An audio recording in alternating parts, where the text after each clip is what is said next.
هذا مره واحد من اخوياي ايام الماسنجر إيه؟ سافروا راحوا اهلهم البيت، حلو. ودريت انه هو بالبيت لحاله. كويس. فوش اسمه جيت قلت ابني بمقلبه، عارف انه يقعد البيت لحاله، عارف غرفته غرفه نومه، عارف كل شيء بالبيت عنهم.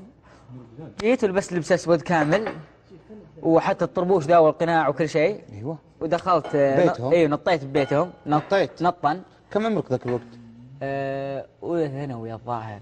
حول فينا شرك اخوي. ونطيت تخيل ابوك كل بوليسي بالحوش. لا، هو المشكله انه مقفل الباب الخارجي، هو يخاف مقفل الباب الخارجي. قلت مالي الا انسق مع الشباب يطلعونه غصب، يطلعونه. دخلت لازم يطلعونه، ويجون يدقون عليه قالوا في احد عند سيارتك برا، بسرعه اطلع شوف وش الوضع. يوم طلع انا دخلت من داخل البيت، دخل وقفل الباب. طبعا شيك على السياره ودخل. الحين في داخل البيت؟ الحين داخل البيت والله، واخذ فيه حزام حق البنطلون، واخذت حزام وانتظره. يوم دخل والله اربط عيونه ورقيه لغرفته. وش كبره هو ذاك الوقت؟ اولى ثانوي هو بعد؟ كبري، هو كبري والله. وجلدته جلد هو من انت وانا مسكت وجلد.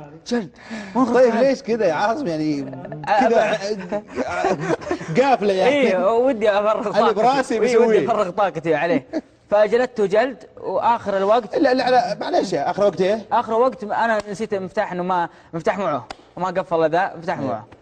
ويلا بالله اخذت المفتاح وقلت يا ابن حلال انا شوف خلني اطلع وسمني بسارق شيء من بيتكم وبطلع وما لك هم. والله يا ما علمت الا بعد اسبوع. من كانت له